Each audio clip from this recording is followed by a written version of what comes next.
What is going on, guys? Welcome to the Wednesday night live stream. Tonight we have on Michael, who is an amazing aquascaper and it's got some really awesome different mythologies, I guess you call it, of reef keeping. How are you doing today? I'm good. I'm good. So good morning to you and hello world. It's a nice, bright and early Yep. 7 a.m. here in Perth. So we're waking up just for you. And I'm glad that ReefDudes has finally made it international. So here we are. All right. And I know it's super duper early, so thank you for waking up early and coming on. No, that's all right. Happy to be here with you. It's a pleasure just to talk to the man himself. So here we are. Awesome. Much appreciated. Okay, so you are very hardcore into the freshwater and have done some amazing aquascapes, which is bridging over into saltwater. So is it just recently you've kind of bridged over into saltwater? Okay, so let's go a little bit back in time, right? So around about 2012, I found myself in a bit of a rut, kind of trying to figure out, oh, what do I do with some spare time here? And I had these images that were shown to me of the Takeshi Amano ADA aquariums. I don't know if you've ever seen those before. Yeah. But they were just mind blowing. So when I saw those, I was like, I want to make that. And that for me was something that was a huge inspiration. So started in that roughly around about 10-ish years ago. Yep. And it's around about now. You can probably hear my dosing pump going on, actually. I thought that was mine, actually. Yours. Awesome. So around about then, I started building my first Iwagumi aquarium. And in around about 2015, that's when I started my first reef tank. And I started to merge the two philosophies together. So this is not my first rodeo. It's my second one, hence why I call it Iwagumi Reef 2.0. Awesome. So, okay, so I think a lot of people started from the freshwater before they bridge into reef. And I was hardcore into like the planted reef or planted shrimp tanks and all the plant tanks before I got into salt. So similar thing. I think it's a good inspiration to lure people in. There's such a crossover between the two hobbies. Like I think a lot of people see it as like either fresh or salt water. But the way I see it is the two hobbies share so much in common. And I think if you're good at one, it's always going to transfer some skills into the other. And if you're good at one, then it's probably going to help you to kind of be better at the other one as you bring in reefing philosophy into freshwater tanks or freshwater tank philosophy into reefing. So anyone out there who's actually only stuck in one lane, I highly encourage you to give it a go either way. Okay, random question. Do you find freshwater more work or saltwater more work? That's a question that I think about a lot. Like in this hobby, we're always thinking about how much time are we committing to this, and it's a different sort of time. So I find with the freshwater side of the hobby, there's a lot more time maintaining the crispy, perfect, picture perfect looking aquariums. Like you're going to have to scrape the glass almost daily. You're going to have to stay on top of algae. You're going to have to make sure that the plants are fluffed so that there's no detritus building up on them. So in terms of maintenance work, that's probably more hardcore on the freshwater aquascaping side. Of course, there's exceptions to that. Some people can have higher tolerances of dirty glass and plants. But if you want to keep something pristine, it does take a lot of work. So on the reefing side, however, the maintenance for me isn't as much. So take, for instance, freshwater. You have to do roughly around about a 50% water change to keep that sort of nutrient balance really, really on top of things. Like that's 50% water change every single week. At least that's the method that I take. Why? Because you're importing a ton of nutrients and then you're pulling it out, just like a river system. In this particular aquarium, it's clean the glass, swap out the pipes if I have to, the lily pipes, and do about 10% water change. Yeah. So the maintenance side of this is probably a little bit less. However, the longer time that I'm spending is on testing. It's on observing the corals. It's watching how things grow. Because with plants, I can sort of throw in fertilizer, throw in CO2, clean water, and just let it do its thing. Corals are a strange animal. They're a strange beast. And you're like, how many times, Devin, have you walked up to your aquarium and just looked at it and go, what's going on here? And you think, oh, it's going to be a 2-minute look, but it ends up being like a 40-minute look across the whole tank. and the thing that's amazing is you can see something different constantly. Every time you walk up and stare at it, you're like, oh, I haven't seen that before. Oh, I didn't notice that. Oh, those two are going to start battling, It's always something, right? it's the worst thing when you want to go to work and you're like, I just got to take a quick look at the tank just today. before I check out. And you're like, oh no, I got to go. Yep. I know. Yeah, so freshwater, a lot more busier in terms of maintenance, salt water, probably all the other accessory time that I spend around it. So on the tank behind you, actually, one thing I did notice, so you're actually using a canister filter in lily pipes, which is, again, mainly a freshwater thing we don't normally see on a reef tank. That's correct. So coming from the freshwater side, I know the system that suits me most. That's a system that I can understand. But also the main reason for this was I actually had another aquarium, the exact same aquarium here, that was drilled. Yeah. It was drilled with an ex-aqua in and out overflow. I don't know if you've seen those before. Yep. Very sort of compact overflow. And I thought, wow, that's a great overflow. I'll just stick it in the corner and it'll be unobtrusive. I'll even have the glass return pipe, and that's great. But as soon as I installed it, I go, oh, now I've got this black box sitting in my aquarium. So my main reason for going with the canister filter was, honestly, it's a bit shallow, but purely an aesthetic choice. Well, that's the main thing. Having those glass pipes means it disappears. Invisible. Yeah, that's it. So a lot of people go, where's your overflow? I can't see it. Is there filtration in this aquarium? And then I say, just look closely to the top right. And there it is. It's that glass pipe. So canister filter technology has also come a long way since the early days where, and I'm not just talking like, of course, it's just a bucket with a motor on it, right? Yes. Nothing special. Yeah, it's pretty basic. But the way I see it is the way that you open a canister filter, the latches, the hinges, the type of accessories, the media that goes into canister filters, the way that they can be cleaned. That's that's the advancement in technology that we're seeing that makes it much more possible these days. Yep, exactly. Okay, so out of curiosity, what are you running in your canister filter right now? So you don't have a skimmer, you don't have a lot of the traditional stuff on yours, so. Yeah, so, well, firstly, the canister filter isn't a typical canister filter. It's, without being sponsored or anything, full disclosure, it's just an Oase Biomaster Thermo. Okay. So one of those new canister filters that has a pre-filter unit inside of it. So that's the first special thing is there's a pre-filter inside of the canister filter, so that the water runs through that first. The second thing that's unique to this canister filter is that it has the heater inbuilt into it as well. That's cool. That's slick. So that keeps equipment out of the aquarium. Now, if I wanted to, I could connect up one of those inline heaters that's made by Hydor. Fingers crossed they stay in business. And so that's an example there of just the uniqueness of it. Now, in terms of media, though, it goes through pre-filter first. Then it goes through matrix. It goes through Sarah Saporax, which is your sintered glass. It then travels up and it goes through zeolite. Then it finally goes through some of the finer mechanical filtration, which is a mix of carbon, and then finally just a little bit of GFO. Okay, nice.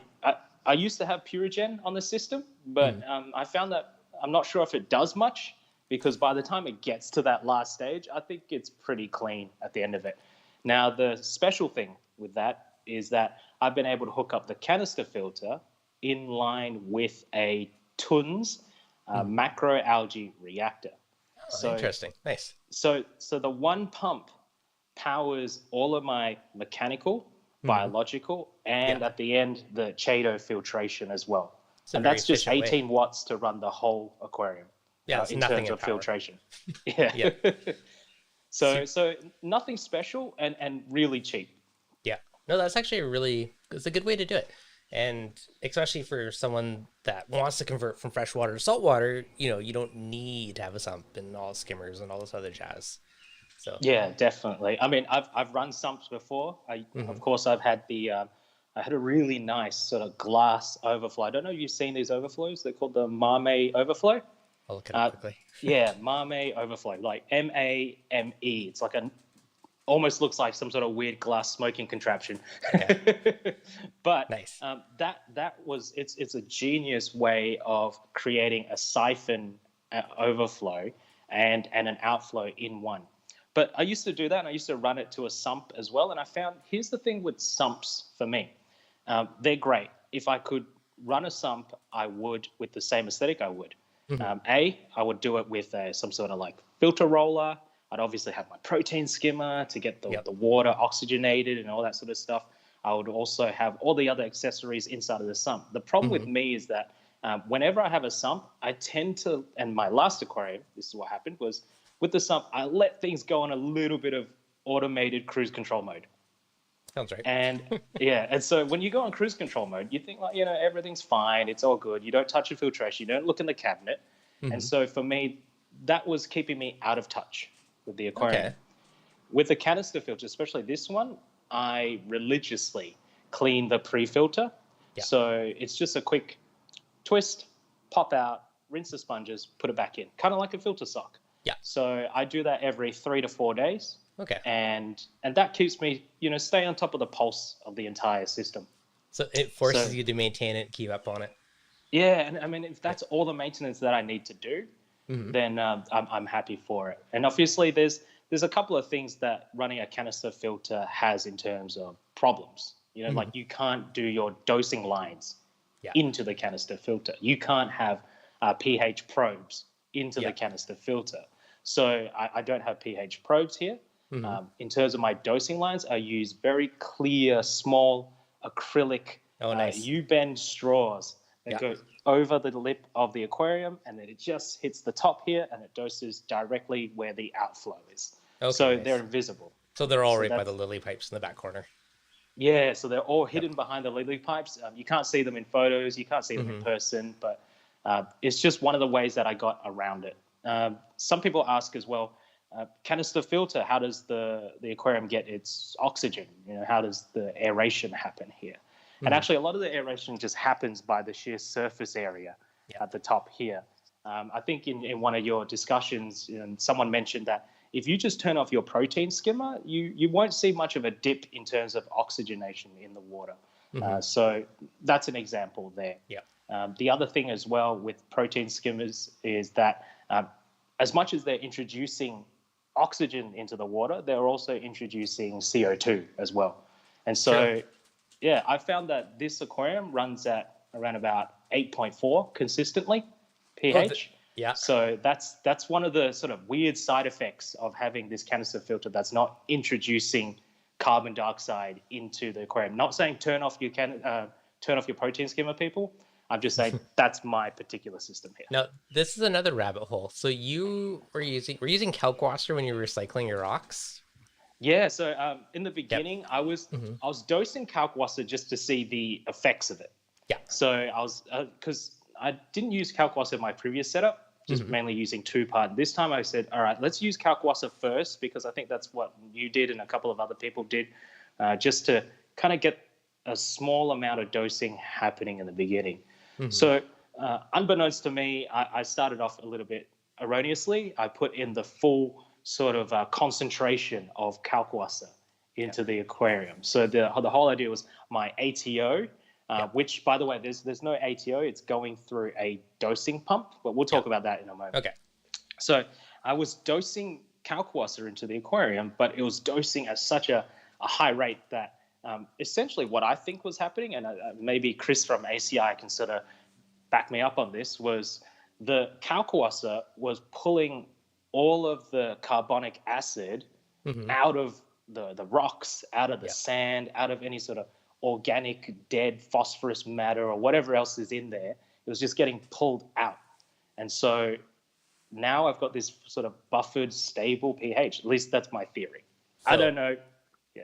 Yeah, it sounds plausible. I mean, if there was any carbonic stuff in there at the very beginning, if you're sucking it out from the beginning, it kind of less to release it long term. So, I mean, I don't know how much that is, but that's definitely pretty cool if that worked out that way. Yeah, and I think there's some merit to it. So, for example, if people are using dry rock, it's really good to do these things. So I use dry rock. I used just your typical dry rock with that sort of red stuff on it. And there are two things that I do. I usually cure it in RO water, because if RO water is kind of like a sponge, it'll just absorb whatever's in. Sucks in it. Yeah, just suck it all out, right? So RO water pulled out all of the whatever nasties were in there. The second thing was I then cured it in the salt water, of course, with a ton of kalkwasser afterwards. That's the methodology that I used, and that's what I usually use when it comes to planted aquarium wood as well, except without the kalkwasser. Is I always soak wood in water for months. Like we're talking 4, 5, 6 months just to pull out all those tannins. Yeah. And you can see wood just leaches out like black tea. So I imagine there's something in these rocks that's probably causing some sort of nastiness happening in the beginning. Yeah, that kind of makes sense. I was just laughing because back in the freshwater days, I remember having like my yard waste bin just full of these massive chunks of wood because it was the only way I could fit them in with water for like a week or two trying to like leach out the tannins. Of course, they're still there for ages, but yeah, and it's always weird, right? Like you know, you're bringing home sticks and branches and wood, and you look like you're trying to build a house in the backyard, but it's just yeah, it's the fun of the hobby. It's the only hobby where we acquire lots of materials and junk, and we stack them and store them. But yeah, that's that. We're building tree houses for our fish. Oh, that's it. Yeah, it's you can think of it that way. Yeah. Yep.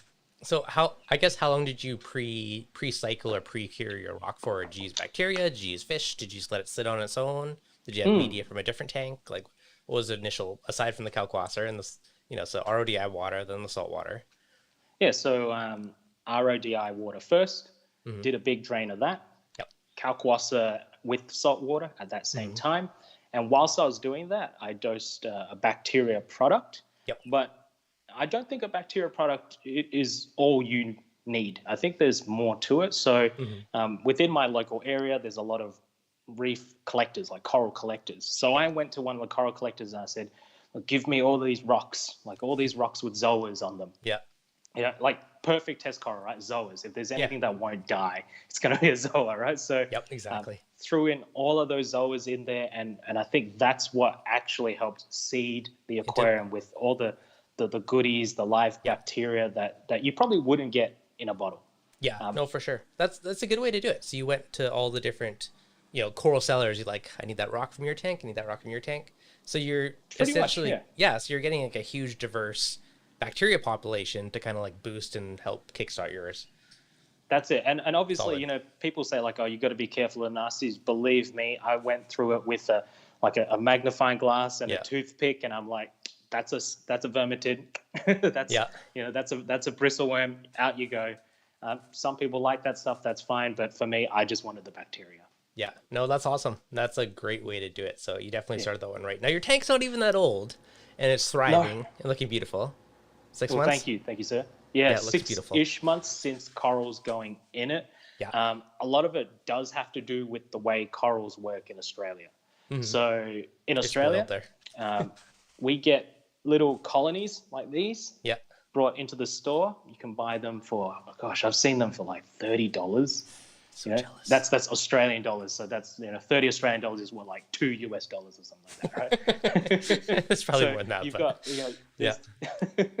you've got the colonies come in like that. But the other thing as well is reefing community is great. Like I'm a part of a great community in Australia, in my state as well. And so when you start an aquarium here, if you've got a whole bunch of buddies who have these massive overgrown aquariums, you just say, hey, I'm back. and more than likely, they'll always chip in a frag here or there. So that's really helped. But the one thing that I've been surprised with is color and growth in this aquarium. I guess because when I started off with brand new water and I was had no fish in there, I was dosing phosphate and nitrate. Not recommending that for everyone, but I was dosing phosphate and nitrate and carbon dosing at the same time. I had my Chaeto going, so I was essentially dumping in a lot of nutrients and extracting a lot of nutrients at the same time. So growth just exploded a lot faster than what I've seen in the past. That's my experience. So it's the forest fire digis. They like, I don't know if your viewers can sort of see a picture, but they would have been about half the size of what they were when I first started.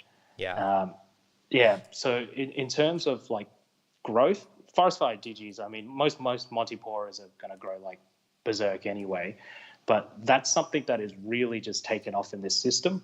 A lot of the other acros as well, they encrusted within, I'd say within about 3 to 4 days, you would start to see them encrusting onto rocks. That's quick. Yeah, that's honestly, it's not skill or anything. What do you think? Do you think reefing is probably like 50% luck? Well, I think part of it, I think because you started it with a very diverse bacteria kind of culture to start it, because you took stuff from successful established tanks. You brought in a lot of the good stuff. So your tank had a very good basis, and it probably made it become to like a stable, happy state a lot quicker. And I think that is a chunk of it. I mean, stuff encrusting in a couple of days is awesome regardless. But Yeah. I think just because you had like a very diverse start, it kind of helped age your tank quicker and kind of kickstart along the path. I still put that down to luck, but yeah. And luck, good luck too. Yeah, but there's some science behind it. I mean, I was intentional at the beginning. I did carbon dose as well. So it's interesting because I mean, so I did like a really good talk a while back with Lou, and he was about how carbon dosing is more for feeding your corals, not just for nutrients. Yes. But which is one big chunk of it. But it was also interesting to hear that you're carbon dosing, which most people do to remove nutrients and stuff as you're dosing them at the same time. Well, yeah, that's kind of like the side effect, right? But Yeah. for me, it was about growing the bacteria and feeding the bacteria as much as I can. Yeah. To the point where, not that we're getting, like, I did have those blooms at the beginning. You get that sort of white, cloudy bloom. That was there for roughly around about 2 weeks. But if you feed your bacteria in the beginning, I'm not here to spruik any products or anything like that, but I think there's some merit to it. I think bacteria is the backbone of our system. It's definitely the unsung microscopic hero. 100%. The bacteria rules the world, everything, including your tanks. Can't avoid it. So I think 100%, I think that makes a big difference with it. Someone was asking, what did you dose for PO? Rob was asking, what did you dose for PO4 and NO3? At the beginning, I had some potassium nitrate. Yep. Only because I couldn't get the other nitrates, because people would think I'm making a kaboom device. So potassium nitrate is really easy to get. The side effect of that, this is quite interesting. So Chris may have mentioned that as soon as you add potassium to your system as well, you get these sort of weird color side effects as well. Good side effects, mind you. So that's something that I saw immediately as well, was corals that were coming into my fresh system were either pale or didn't have pinks in them, and then just boom, exploding with color straight away. Nice. Again, fluke. So nitrate is that. In terms of phosphate, I wasn't doing it in the organic method. I was doing inorganic phosphate. So I was dosing phosphate salts. So I think that would have been also potassium phosphate as well. Yeah. Okay. Nice. So basically all the raw chemicals and just boost her up. And we get that from obviously being in the planted side of the hobby. I think most planted guys have a bucket of fertilizers sitting in their cupboard somewhere. So I was like, sprinkle. Here's a theory though. What do you think? When a coral consumes nitrate, right? Yep. And you're adding potassium nitrate, does it also uptake the potassium as well more effectively? And when a coral is consuming nitrates and you're dosing calcium nitrate, does it also consume the calcium more effectively? I don't know. I'm not a chemistry guy. I'm not either, but that's a good question. So, very good question, because they would be somewhat bound together, so they probably would up the likelihood that it would be easier to do it. That's probably a question for Randy. I don't know. Yeah, I know. This is a good one, though. That's a very good question. Yeah, because a lot of people, they'll recommend, dose sodium nitrate, which I have as well. If I, again, big warning to people who are going to dose anything, make sure you're not doubling up or tripling up on your dosing. So, for example, if I was dosing potassium nitrate, I was dosing 1 ppm of nitrate per day, which meant my potassium was also going up at that rate as well. But my corals and my chaeto wasn't consuming the potassium as much as it was consuming the nitrate. Yeah. So at one stage, my potassium got up to around about 560 ppm on you're an getting ICP. to the danger zone. Yep, I have made that mistake from getting my potassium way too high. Funnily enough, people say above 500, it's some people say it's bad, but anecdotally, I haven't seen anything wrong. I know the guys at Triton say, most good aquariums out there that have 500 plus ppm seem to be okay. But hey, stick around saltwater levels to be safe. Yeah. So what, I don't know if it was 550 or 650, but there's a certain point where Chris is like, yeah, that's way too high. That's bad. That's death zone. Do a big water change. I'm like, Yeah, So I think death zone is if you're heading to around about 600, I think that's probably a really dangerous area to be in. Yeah, exactly. Yep, definitely. Yeah, so that's dosing. There you go. Okay, so on that point, what are you dosing to the tank now? Through your very stealthy dosing lines. In terms of the main elements, that's just your two parts. So that's your bicarbonate, and I bake that, and then just to make sure that it's buffering the pH up as well. Dosing your basic calcium chloride mix and your magnesium. Now, I found for me a bit of a transition moment is that I'm feeling a little bit suspect with my DIY stuff. Like as I'm looking at it, I'm going, why is this brown when I'm mixing it? What's going on here? Like, if you could see my magnesium container, yes, there's some real funky stuff going on. Yeah, like there. What the heck is that in the bottom of it? Exactly. Yeah, like what is that? I don't know what that is. So, I mean, I'm sure it's completely benign, but you can imagine if I'm dosing that every day, and I'm going through roughly around about a gallon of it. According to my dosing pump, every 20-ish days. Yeah. Right? That's a good chunk. If I'm going through a gallon every 20 days, that's something added to my aquarium that I don't know. Yeah. So I'm on the lookout now for a stable, consistent product that I can dose into my aquarium that I know has all the right stuff and nothing nasty, and something that I can get off the shelf quickly. Because have you ever been in the situation where you are dosing and the container's looking very low and you go, I think that's got 3 days left, so I could probably hold off. And then 3 days later you go, darn it, I have to do this right now, and you have to go to work. So that's the inconvenience of it for me. Yep. I've definitely been in the past. Now I just kind of like hoard and stock up stuff, but I have 100% been there. That's a good idea. Yeah, I think my plan as well is just to buy bulk core supplements. In terms of other dosing as well, I do. I actually just bought that magnesium to try it after seeing how nasty mine was at the bottom. I was like, I'm gonna try the pharmaceutical grade, and hopefully, it's not nasty. Did you see like brown, like gunky, funky, sort of dusty stuff? Okay, when this container was full, it was clear, but this is the bottom of the prior magnesium stuff that I used, and now it looks super nasty. So that's why I ordered all that like pharma grade stuff. I'm gonna try instead and refill all these and. Perfect. We can't get BRS Pharma in Australia here, but I'm sure there's some other comparable products out there. Yeah, for sure. Other stuff that I dose, again, this is just a bit of a sidetrack.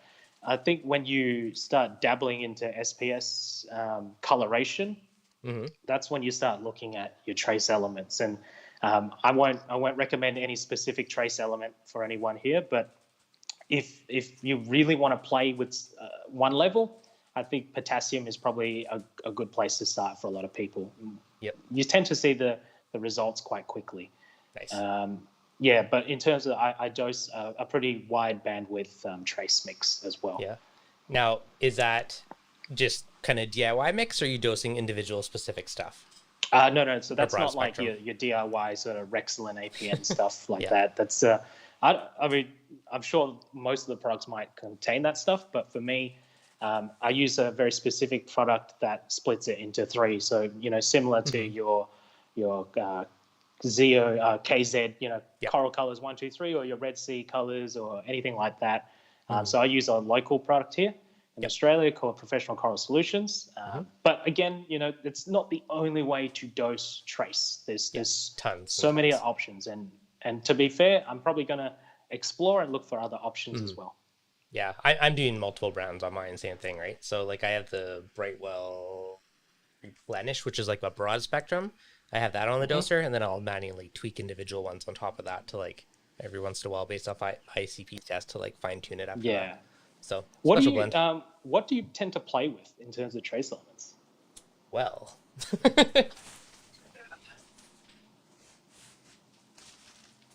so I have Replenish.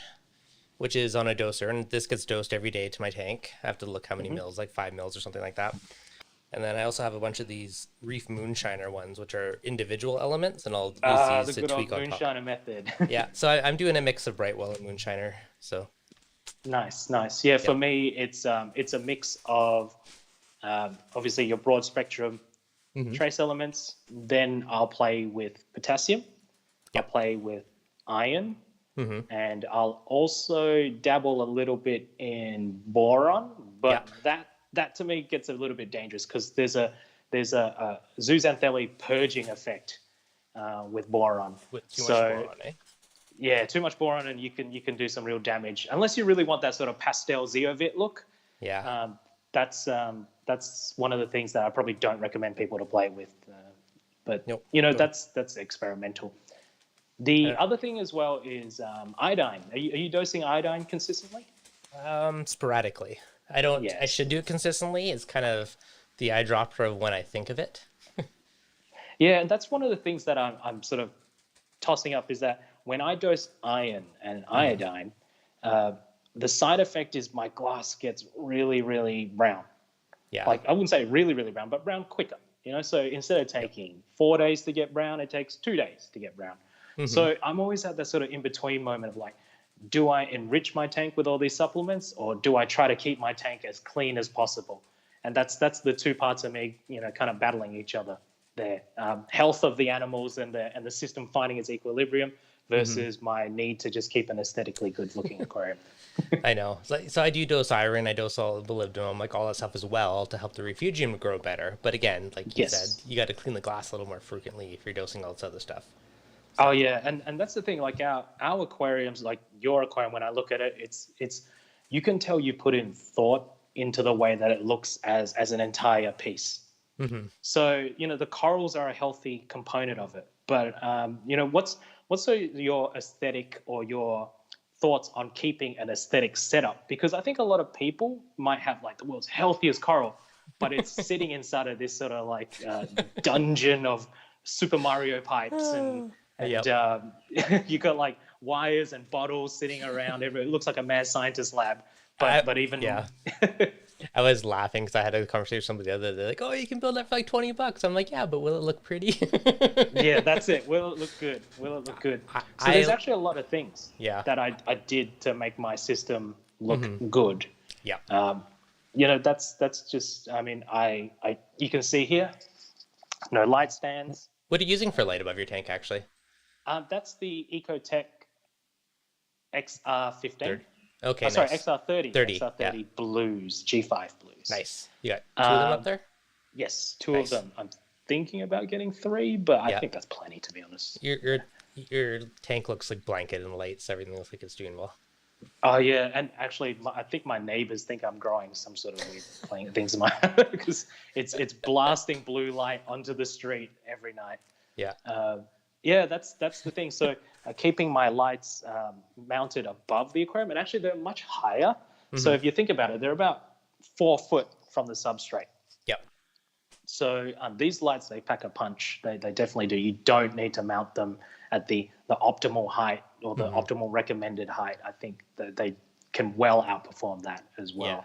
Yeah. If you don't have a super deep tank too, I mean, you could mount them really high because you don't need all that power. So.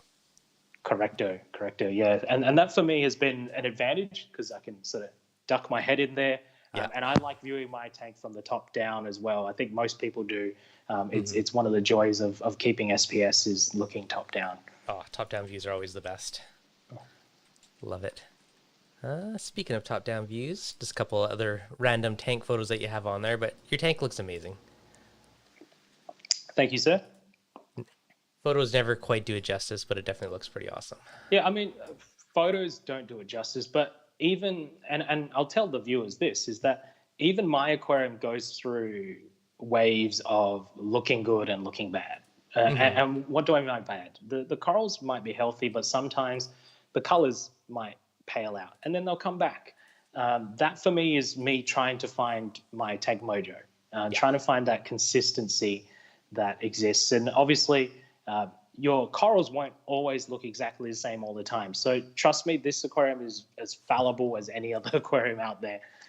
Have you noticed that with your corals? Like 1 week you might see a little extra pink, and then it might just, the sheen might go away, and then it might come back, and it might Yeah, go away, I and you're trying find to figure. yeah, I find a lot has to do with like trace elements too. Mm, If I dose a lot more, certain colors might pop a bit more. I mean, my tank's not the happiest at the moment because I had a big heat wave last week and lost a few torch heads, so they're sad. But okay, this is funny. It always makes me laugh. But do you find like your tank's like looking pristine and good, your mood's extra good, if something wrong with the tank, you're like, "Arr." Oh yeah, it's like I'll be up at nighttime. I'll be like, Yep. and my wife is like, "Why won't you go to sleep?" And You're like, it's something's off. and What she's is it? probably thinking like, "Is there something wrong? Is there something?" And it's like, it's just me thinking about that one stupid robusta coral that won't green up. Oh, I know. So okay, so how is like the reefing side in Australia? You guys have amazing selection. Obviously, I mean, not every coral is cheap. There are certain things are definitely more expensive, but there's a lot of things that are You like bet. super cheap comparison to there, which is pretty cool. Yeah. Look, for people who are, I guess, on the other side of the world, um, the world's best corals come from our reefs here: Great Barrier Reef, Ningaloo Yeah. Reef. So we have a plethora of selection. We're talking. Let's take your strawberry shortcake acros. The ones that you see over there Yeah. are the ones that come in from our reefs natural as giant colonies. Nice. That's like things like that, like your cherry blossom acropora as well. You could get a wild colony of that, like the size of my fingers here, Yeah. for $70, right? Yeah. As opposed to $100 for a Fingernail. snot. Yeah. That That's part's it. definitely nice. Now, I mean, that being said, though, some other stuff is pretty crazy. So in Australia, we have some pretty strict quarantine laws. So no international stuff, despite Forest Fire Digi making it here. I don't know how, right? Yeah. That would have been a painful flight. So, Yeah. but in terms of corals, when the Forest Fire Digi first came to Australia, we're talking $250 for a fingernail. crazy. I know, and now people Yeah. are giving it away. So you kind of get that. Walt Disney now is probably around about $300 to $500 for a 1-inch frag. So, it's just one of those things. Arbitrage value, right? You take something that can't be made available in the country and you bring it there, and Yeah. people are willing to pay. Yep. And then a few years later, everyone has it. And it's cheap. Yeah. So, for example, the Aussie gold torches. Yeah. Those 24K torches, we used to be able to get them for around about $50 per head. Yeah. Yeah, 50 Nice. Aussie dollars per head. These days are about 100 Aussie dollars That's per actually head. getting more expensive there. Yeah. Yes. For here, they're like 150 to 250 per head. So Yeah. So comparatively, the Australian prices are kind of meeting international prices.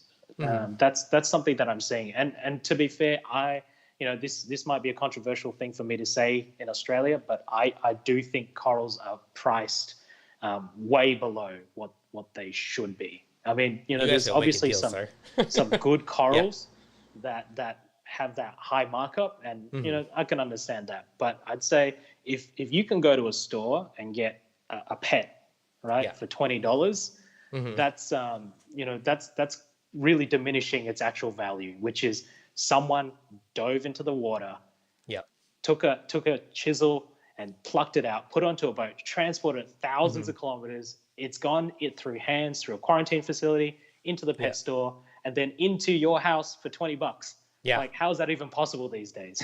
Yeah, it's true. It really is. Well, I think a good chunk of the future, like, is less is collected. I think it's going to be hobbyists and grow facilities and stuff trading it. So, yeah, and even collectors over here are having that discussion. I don't know too much about it on the inside, but what I do know is that you will see the coral collection of certain species, such as your scalemia, your trackies as well, all of those sort of single polyp corals. They're probably, maybe worth investing in them. Yeah, I actually just read an article on that today, I think actually on Reef Builders or somewhere saying, because I guess before they exported from Australia based on like the tonnage or the weight of it, and now they're starting to look at species. So it's gonna be like, okay, there's a certain number you can export, not just like this much weight of coral. So and Correct. again, trickies and scullies, all that type of stuff will be in there. So they exactly, so that could be a little more rare or not quite as plentiful item in the future. Yeah, I mean, in the future, I think that's the right direction. Yeah. But there's also sensible ways to do it as well. You know, obviously these collectors, they only collect a very certain part of the reef that's designated for them, like kind of like their spot. They're not, you know, going up and pillaging the entire coast. So, you know, I think the methods already are quite sustainable.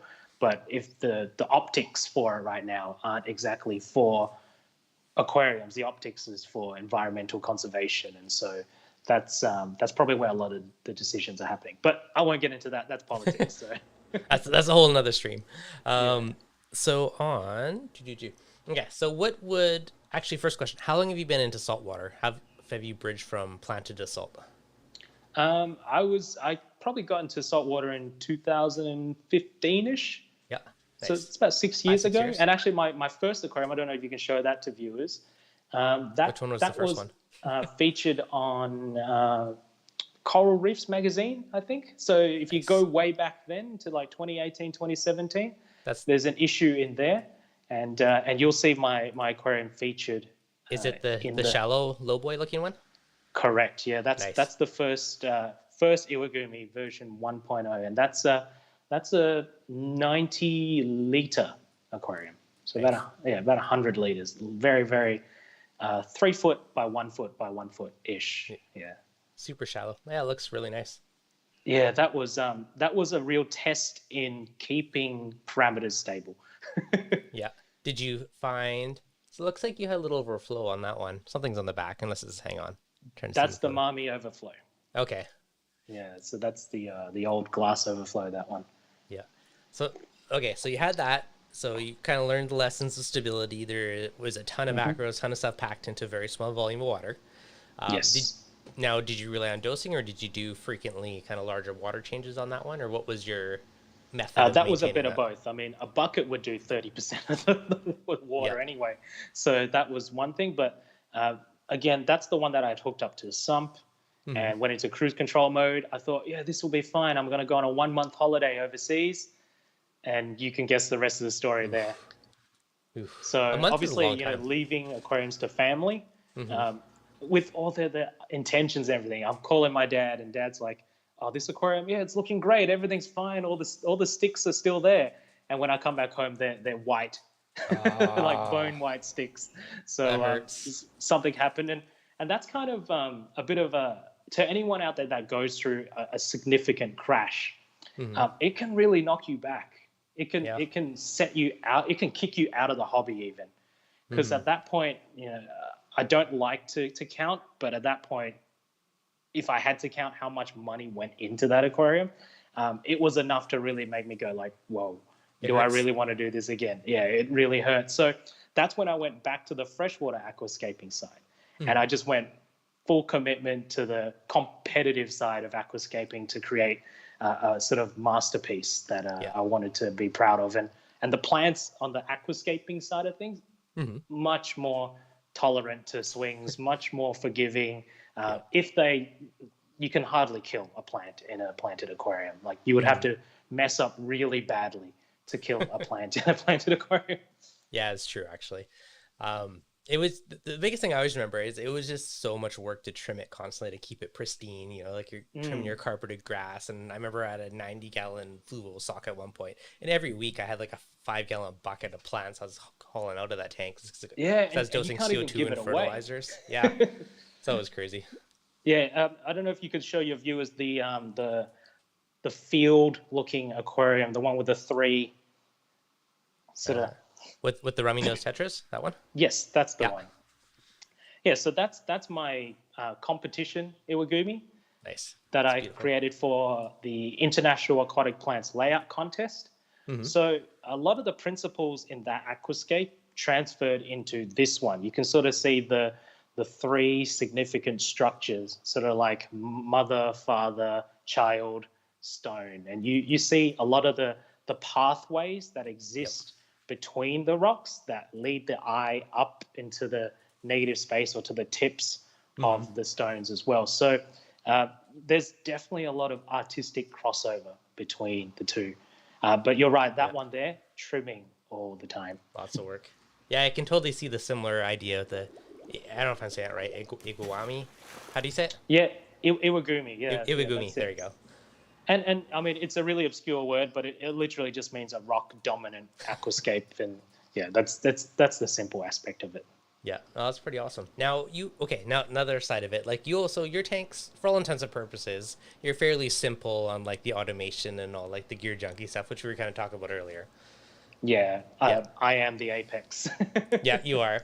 So I guess partially for, at least for leaving the tank, I love my automation because all I tell people is to like feed the fish, and the rest of it hopefully will continue doing what it's supposed to without me, at least for a while.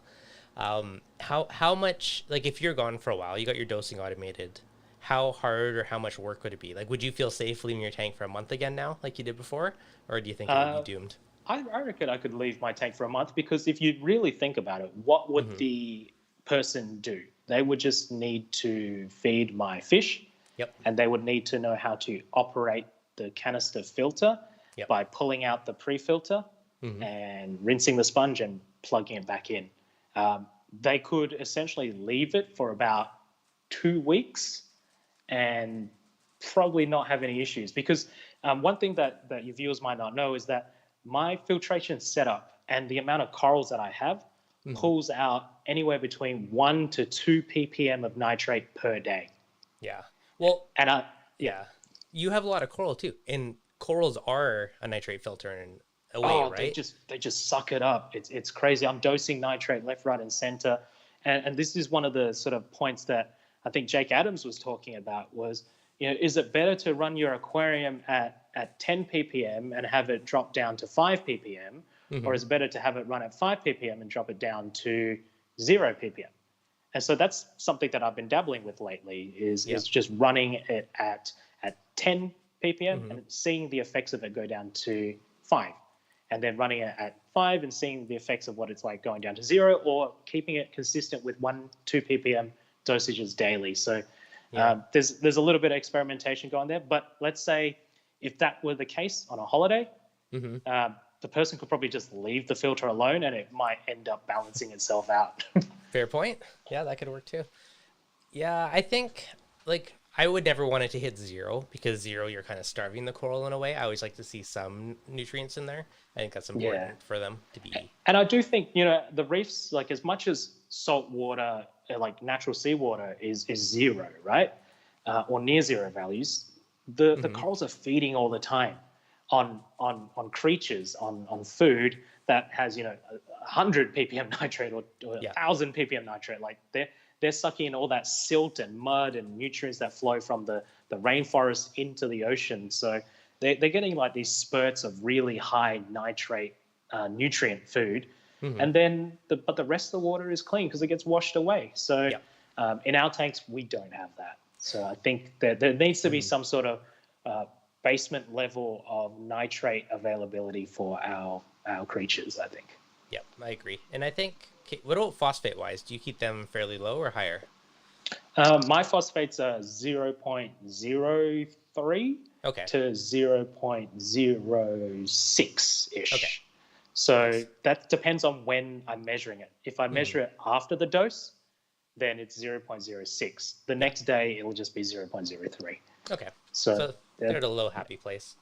Everything's pretty pristine. Okay, now other question. So you're using lily pipes on a canister filter. How often do you actually have to clean those to keep them glass and basically invisible in the tank? Okay, so I clean those every 3 days if I want it to look clean all the time. Yeah. My tolerance levels for like kind of brownness or greenness on the glass is very thin. So if I start to see a tinge, like it's getting a clean, I could probably leave it for like a month and it won't impede the functionality of the actual lily pipe. Yeah. Okay. Now, do you just clean them, or do you have like two sets? You just swap them out and like throw one in? Oh, I have about 6 different sets, 6 of the same set. Like, why buy one when you can buy 6 for 6 times the price? Right. And so, and they're pretty inexpensive. I mean, these things they're not compared to a ghost overflow or any other sort of overflow. Or, most canister filters even have them in the package. Yeah. I use the Lily pipes that have the skimmer in it as well. So it has a little kind of like a tube that goes up, and then it creates this sort of overflow into it and sucks in all of that oil slick that exists at the top. So that for me has been kind of a lifesaver in terms of the top-down views. Yeah. Back in the freshwater day, I actually did something like that to like rig it up to surface skim to my canister filter. So similar idea back when I planted tanks, because that little like protein layer always bugged me. Yeah, and I guess pro tip is I use the old Eheim quick exchange taps couplings. Yeah, so those things are a godsend because it literally takes me about a minute to swap over my pipes, and then that's it. And it's pristine again. Yeah. So you can see why I do it every 3 days, because it's that convenient that I can. Yeah, exactly. Oh, that's awesome. So how often do you clean the glass and keep it extra shiny? Okay, so I clean the glass every 2 days ish. Yeah. So every second day, and that's for my own personal viewing. But here's something that I want to sort of let people know is that I think cleaning the glass has a real function for keeping the rest of the aquascape clean. So if you clean your glass and the back glass, which is the part of the aquarium that we see the most, right? So I use a scraper for that. I use a titanium scraper that doesn't rust. But if you clean all the glass in the aquarium, you notice at nighttime, where do your snails go? Well, yeah, they usually end up on the glass. Yeah, they end up on the glass and they end up at the back. So if I've cleaned all of my glass, my snails go onto my MP40 and they clean the MP40 for me. And they go onto the overflow pipes and they clean that pipe.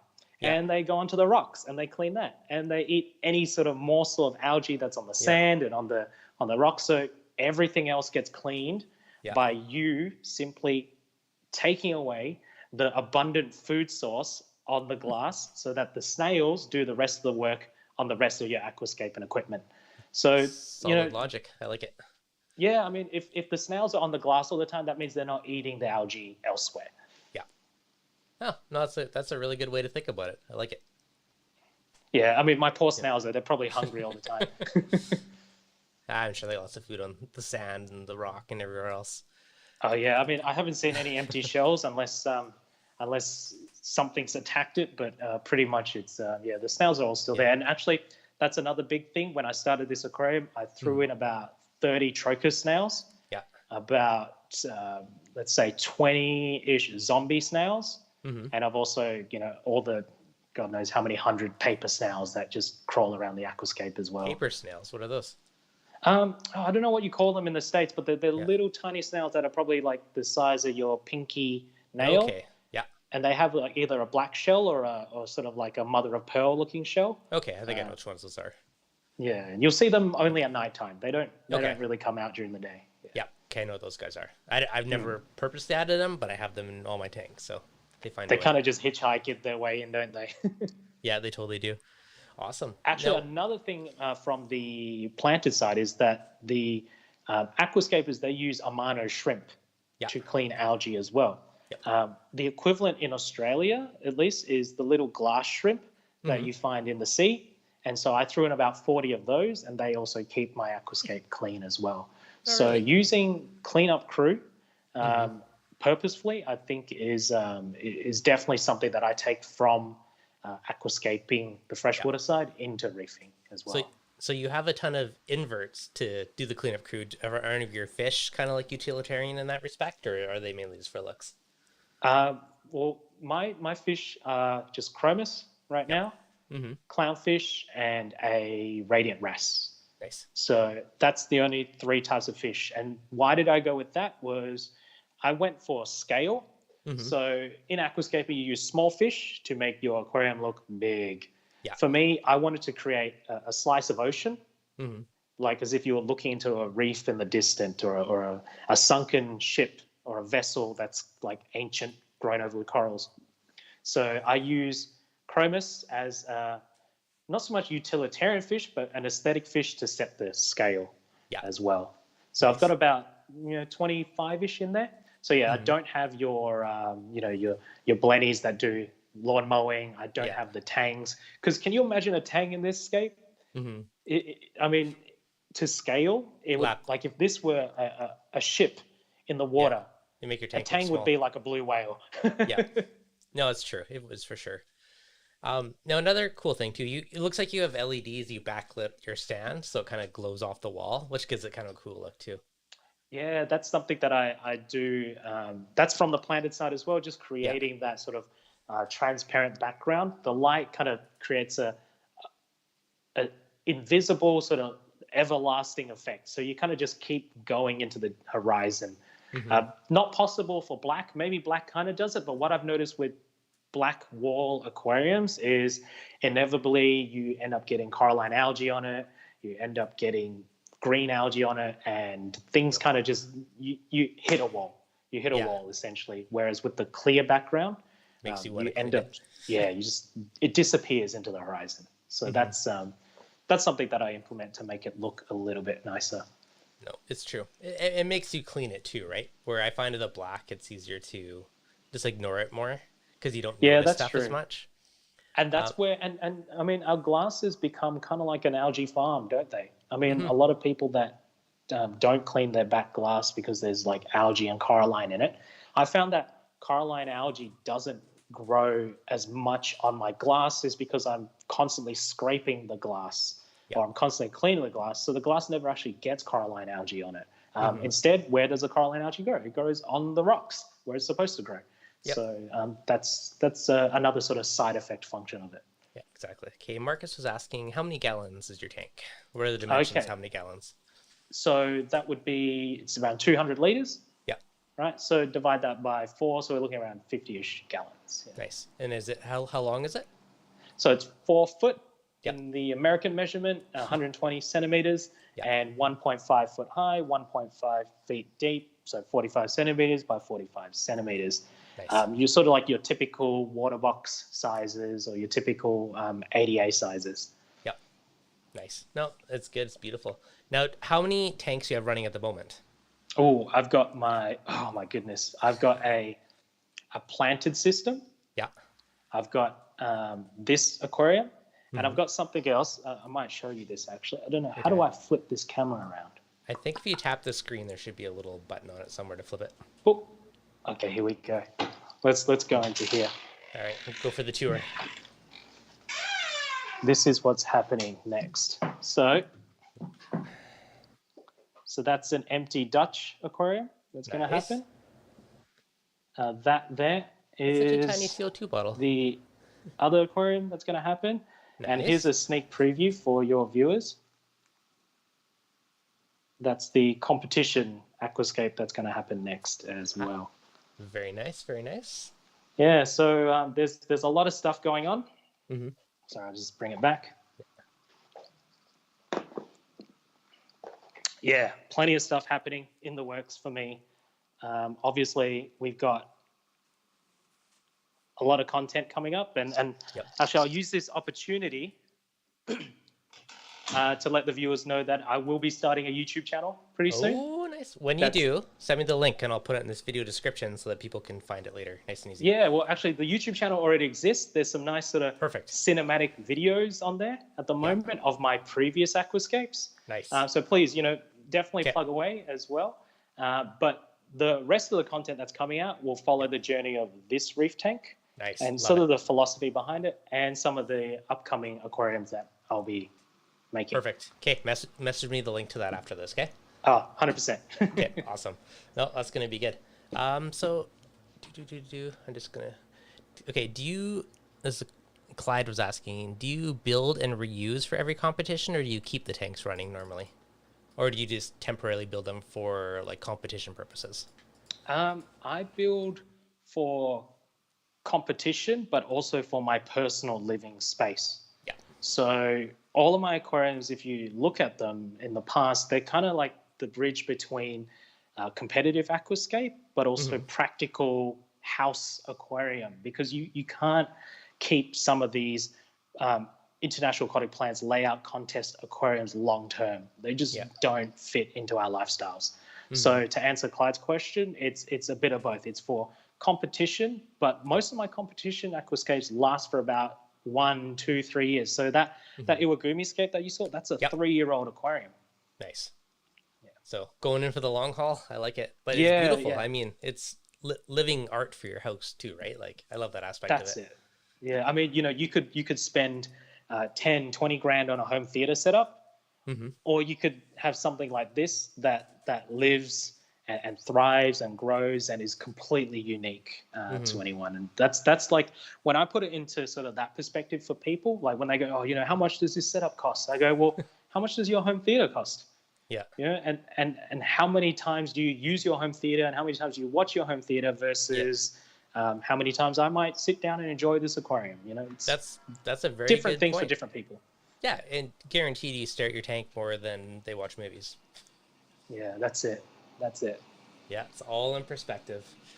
Oh, love it. All right, if there's any other questions in the chat that I missed, guys, just ask again, because I've only half been paying attention, so let me know. So any other tips you would give to someone that wants to either get more kind of creative with their reef tank, or other tips you give someone to kind of be more successful starting a tank? Oh, definitely. So creativity, right? One, look at pictures of the reef as opposed to looking at pictures of aquariums first. Yeah. Like a lot of people will look at pictures of aquariums to get that inspiration.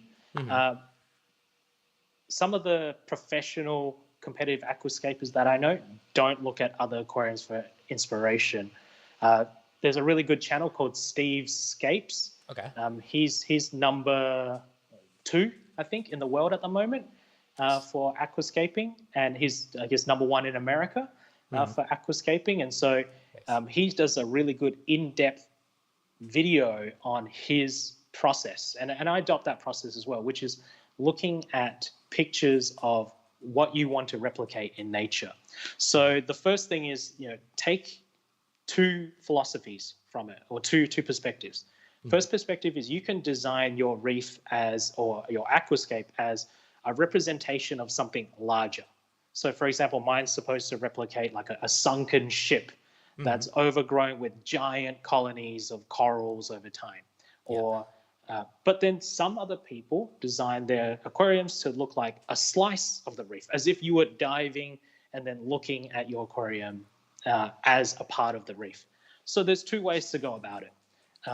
Taking a look at photos, that's the first thing. Second thing is, don't be afraid to get, those boulders of rock that people have, and just take a chisel and a hammer to it and just smash it to 1,000,000 pieces, and then build your aquascape up from there. You'll find that you'll get the shapes that you want. You'll find that you'll be able to be a little bit more creative in the way that you design the aquascape. And in Australia lately, we're seeing a lot of creators do that. It's becoming more of a popular thing in reefing now. Have you noticed like the bonsai trees and the sort of strange spider branches? 100%. And it's way, I find it way easier to make like a really cool design with little pieces, because you can just build them on and tack them on and grow. Where with big boulders, you're just like, oh, I can stack them and it's boring, right? Like you can be so much more creative taking, mid-sized chunks and making weird shapes out of them. Yeah, and of course, don't be afraid to play with what I call resemblance or replicas. So when I look at an aquascape, I want to know what sort of story is this telling me? What sort of object is this creating? So for me, it's a sunken ship, right? Like a reef. For some others, it might be a mountain. For others, it might be a field. So you want to create that sort of resemblance of a story that's in your aquarium as well. That's something that I think is missing from a lot of aquariums. Is here's some coral, here's some rocks, but there needs to be a story or a passage of time, as they call it. No, this is true. Okay, now Mike just made actually a really good point too. He's saying after watching progression shots, many people don't take into account the shape of corals are going to grow into. 100%. Correct. So if you have like an F-flow or tabling acros, they're going to be very different than Mm. like a digi or something that branches outward. So that's another big chunk of planning long term is having an idea what that little frag is going to turn into over time. Yeah, that's definitely. I mean, this aquascape, by the way, wasn't created recently. This was Mm-hmm. I had planned this since 2000 and gosh, 2019. Yeah, So it's been nice. sitting on the shelf, just like ready to go. And during that time, I was thinking, okay, what sort of coral can I put here?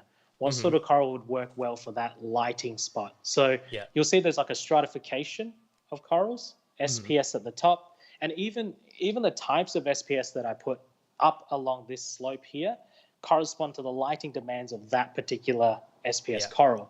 So you've got your really high light demand SPS at the top, and then maybe Mm-hmm. your deep water acros at the bottom here.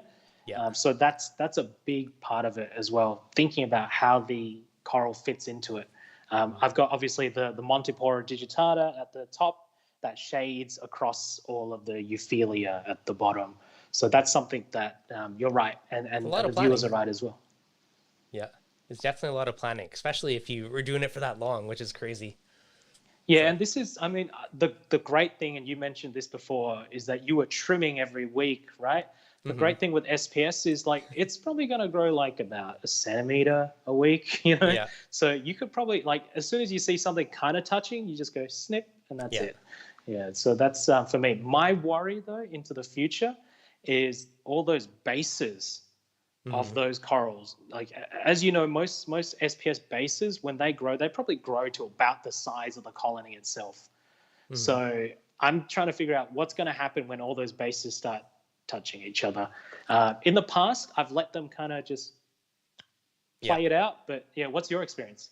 Uh, mm, there is kind of a mix. Some of them will start to kill off the other one and will recede a bit, and other ones will just start growing over top of each other, just trying to like, all right, this is my spot now.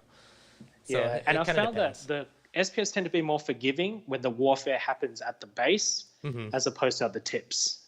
Tips, like, I don't know, there's something more aggressive happening there than at the base, but who knows? I've also seen SPS base battles just end up wiping out a whole colony as well. When we get to that, I'll probably just cut off the actual colony and then replug it onto the rock Yeah. again by just putting it down so it's detached from its original base. Yeah, that's a good way to do it. It stop the battle, at least for a while. We'll see. We'll see how it goes. I mean, Yeah, that's who knows. By then, I might end up having a 6-foot tank, and then we'll just transfer everything across. you probably will. Now, do you do much like bonsaiing of some of your acros and stuff to keep them looking a certain way? You're like, oh no, you're growing. That looks a weird branch. Like, do you bonsai it very much to keep a certain aesthetic, or? Yes, there is like especially the digi. Mm-hmm. You have to bonsai that, otherwise it ends up growing into itself Yep. and creates like a spider web net of its own self, and it becomes very hard to cut. Mm-hmm. The other thing as well is if you look in the middle of my aquariums, there's two very distinct negative space pathways. Mm-hmm. And so I try to cut the corals so that they don't impede on that view. So right now I can just off the top of my head, there's around about 3 branches that are probably going to get nicked, and I'll probably nick Yeah. them when they're a nice fraggable size, so I can just give them away to mates. Nice. So that's the bonsaiing extent of my Yeah. aquarium. So this basically keep that certain I can never say it. Structure going. That's it. Yeah. So the rock dominance of it all. Yeah. Yep. So a few people asking if you had Instagram, and I was told that you don't, and we need to make you start one. Look, we've been talking about this. Like I've been talking to my mates about this, but Instagram is great. It just consumes so much time. It's easier than and YouTube. obviously, Click post done. one of the things I'm very aware of with this aquarium is I want this aquarium to be not so much like a turnoff for people, because I can understand in the reefing community, someone looks at that and they go like, oh man, there's no way that this guy is just like throwing corals into his aquarium. How can I do that, right? Instead, I hope that this is more aspirational than anything else. And I see a lot of aquariums out there that I aspire to, things that are completely different to my aquarium. And I look at it and and I go, wow, I wish I had a, like, for example, Reef Bum's channel, right? Yeah. When I look at his aquarium, I go, whoa, there's a giant bottle brush coral there. And I wish I had a big tank that could house like a 2-foot wide bottle brush coral. Yeah. So, there's different aspirations for different people. I hope people look at this and just gain a little bit of advice or a little thing that they might use in their own aquarium. Not to say like, oh, you have to have this. So Instagram might be good for that for me. Probably not the way I want to spend my time though. All right. So that doesn't sound like it's going to happen, but YouTube's coming. Sorry, team. Yeah, but YouTube definitely. Where else can you reach me though? You can probably reach me at the Ask VRS TV page on Facebook. Pretty active there. I like that page. It's a really good community. Marine Aquarium Fanatics Australia. That's for my Australian friends. Yep. And Aquascaping Australia as well. That's where I frequent the most, mainly for the freshwater side of things. Nice. Oh, that's awesome. And what's your YouTube channel called? So it's my name on YouTube is Mikey Mike Mike, all one word, Mikey Mike Mike. But I think if you type in YouTube/Mikey Mike Mike, it goes to some weird channel. So if you type in Mikey Mike Mike, Iwagumi Reef 2.0, you'll probably find it there somewhere. Okay, I'll find it so I can throw it in the description. Please do. I guess whilst we're on YouTube channels, there's some really great YouTube content creators coming out of Australia as well. Obviously, we had Parker's Reef go up against the BRS TV juggernaut and receive a lot of community support. So congratulations to Sam. We've also got First Time Reefer TV. He's doing some great stuff. So that's a shout out to David there. And we've also got Reef Nerd as well. He's doing some great work in Australia. And there's a new channel that I want to plug as well, and that's Simple Aquariums. So that's Simple Aquariums there. And she's a woman in the hobby, in the reefing hobby. And so that's a bit of a sort of a unicorn when it comes to the hobby side of things. And she's creating great content as well. And she has a very similar philosophy to the way that I approach my aquariums, which is canister filters, and making the most of what you have. Obviously, she's probably going to do some great content in the future, but that's a quick plug on all the Australian YouTube channels. So shout out to them. Perfect. I have a bunch of new ones to check out now. Perfect. Excellent. Beauty. Awesome. Well, I appreciate you coming on today, and I know it was super early, so thank you for crawling out a bit early to come on and make the live stream time. Definitely appreciated. So I found your YouTube channel, and I just updated the description, so if people refresh this later, it should show up. Thank you, sir. Thank you, sir. No, it's been a pleasure. I mean, your channel, by the way, it's keeping a lot of tinkerers in the background, like really, really in tune with the conversation. I love working on my aquarium whilst I've got your show in the background playing. It's my sort of 90 minutes of escape and enjoyment. So thanks for doing what you do. Please continue what you're doing, because it's definitely contributing to the hobby. Awesome. Thank you very much. And thank you for coming on and sharing some amazing tips in tank. And no worries. Make sure you guys check out Michael's YouTube channel, because there's going to be some good stuff coming. Yeah, and don't forget to like and subscribe if you haven't already on Devon's channel. And let's keep the aquariums aesthetically pleasing.